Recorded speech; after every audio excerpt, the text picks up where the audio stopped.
Wealth, power, and influence, BlackRock had it all. It was a company that controlled trillions of dollars alone. Its reach is everywhere: markets, investments, pensions, even the products you buy every day. And when global crises hit, like the 2008 financial crash and the COVID pandemic, the entire world was in panic. But there was one company that stood above the chaos. It wasn't a government, it wasn't elected, it was BlackRock.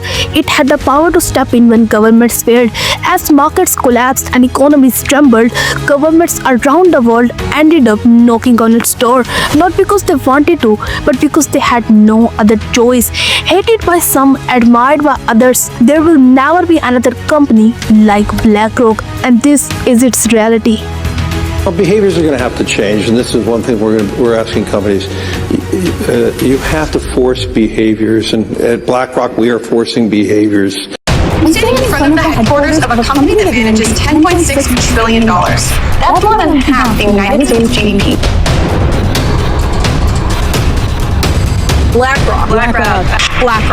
BlackRock Chairman and CEO Larry Fink. Someone who has been a visionary in terms of the asset management business, but whose impact on global business has been simply immeasurable. He's the co-founder, chairman, and chief executive officer of BlackRock. Please join me in giving a warm welcome to Larry Fink. When I go to Japan or India or Saudi Arabia, Wait, before we go around the world, I want to bring you back to BlackRock.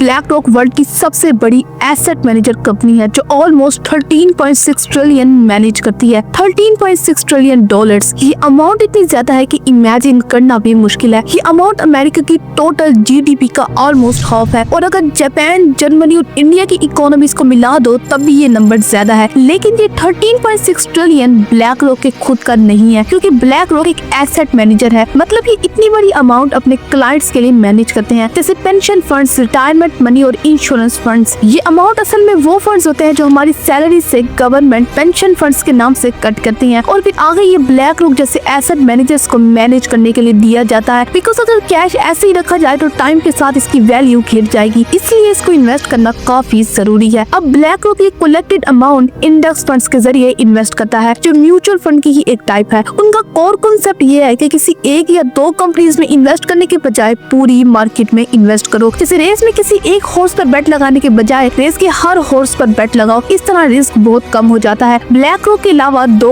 और asset manager companies हैं जो same power own करती हैं, Vanguard और state street, और इन तीनों को मिलाकर लोग द बिग थ्री कहते हैं। Alone they are the largest asset managers on the planet. Together they manage a combined 28 trillion wealth. When the big three combine their power, even governments seem like nothing more than puppet dolls, and it hears that the true propaganda begins.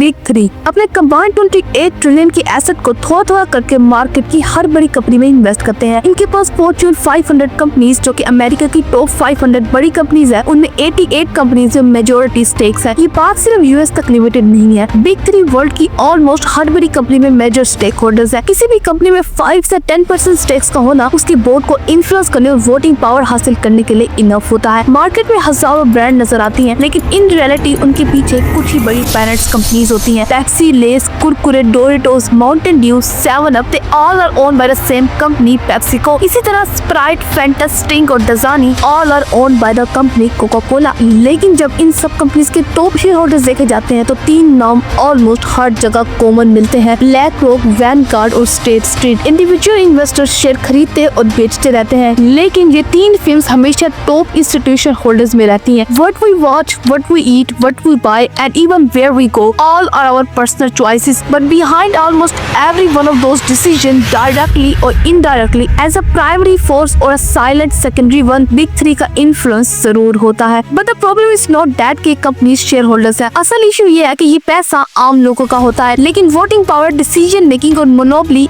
Asset managers के control में होती है, और इतनी बड़ी amount के साथ big three universal owner बन जाती है। और यही यूनिवर्सल ओनरशिप पैटर्न हर सेक्टर में रिपीट होता है, चाहे फूड हो, टेक्नोलॉजी हो, finance finance, health care, education, fashion, sports wear, banks, restaurant and even defence sector. Big 3 बेयर में मेजर स्टेक रखते हैं, जो दुनिया का सबसे बड़ा सीप प्रोड्यूसर है। इसी तरह Boeing, Lockheed Martin, general dynamic, Airbus जैसी डिफेंस सेक्टर की लार्जेस्ट कंपनीज में भी बिग 3 हाईली इन्वेस्टेड है। दुनिया की ऑलमोस्ट हर मेजर कंपनी में बिग 3 टॉप 10 इंस्टीट्यूशनल इन्वेस्टर्स का हिस्सा होते हैं। इतनी मैसिव ओनरशिप के बाद बिग 3 की पावर इतनी बढ़ जाती है कि अगर इनमें से कोई एक भी किसी कंपनी के शेयर्स एक साथ सेल करे तो वो कंपनी बैंकरप्ट हो सकती है। जेफ बेजोस के पास अमेज़न के सिर्फ 9% स्टेक्स हैं, जबकि बिग 3 मिलकर 18% तक ओन करते हैं। इसी तरह टिम कुक के पास एप्पल की 1% ओनरशिप है, जबकि बिग 3 ऑलमोस्ट 19% कंट्रोल करते हैं। और सबसे इंटरेस्टिंग केस सुंदर पिचाई, जिनके पास गूगल के सिर्फ 0.02% स्टेक्स है, लेकिन बिग 3 मिलकर 20% तक ओन करते हैं। एंड यहाँ एक और हिडन क्वेश्चन सामने आता है, when both companies are owned by the same peoples, why would they compete with each other?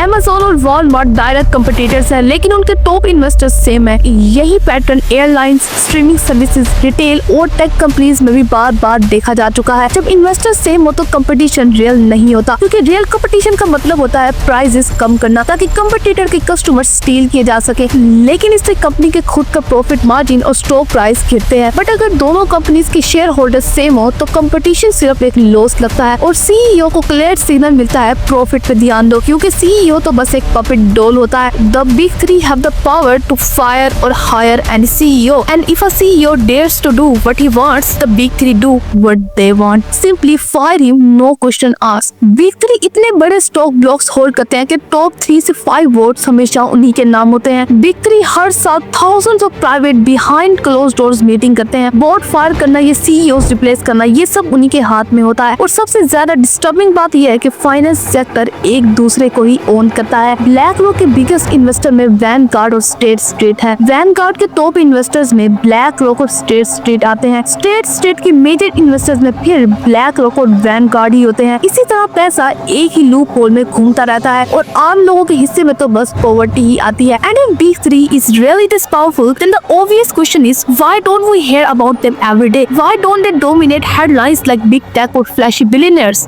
Well, big 3 18% stake own करता है Fox Corporation में, 16% of CBS and 25% of Comcast, जो कि NBC, MSNBC और Sky के भी ओनर हैं। और सिर्फ इतना ही नहीं, उनके पास द वॉल्ट डिज्नी कंपनी में भी 15% के मैसिव स्टेक्स हैं। का मतलब सिंपल है, इन मीडिया जायंट्स के लिए मेजर डिसीजन अक्सर बिग 3 से ही कंसल्ट करके लिए जाते हैं। एंड बिग 3 खुद नहीं चाहते कि हम उनको ज्यादा जाने, इसीलिए मीडिया उनको कवर नहीं करता, because owning the media means showing peoples only what you want them to C.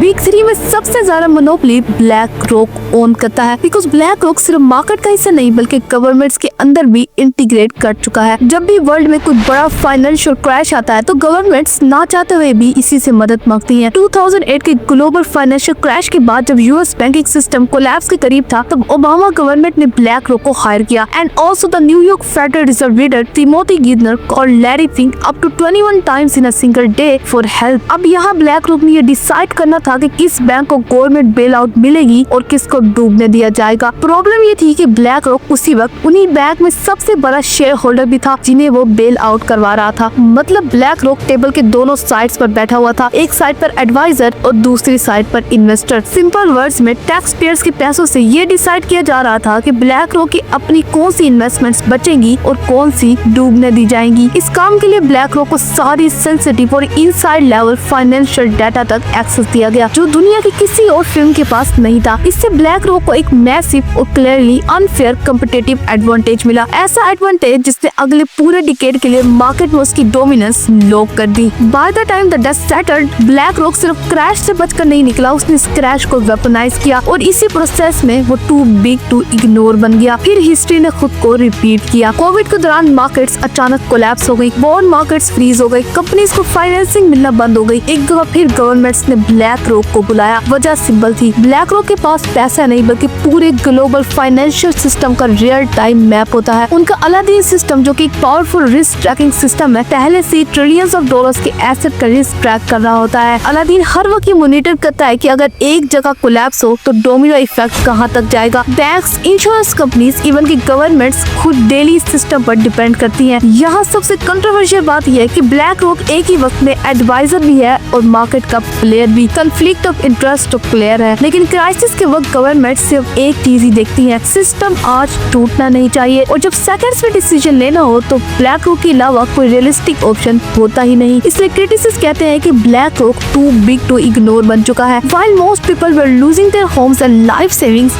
Larry Fink and BlackRock were busy writing the playbook for the biggest bailout in human history, and they were doing it behind closed doors.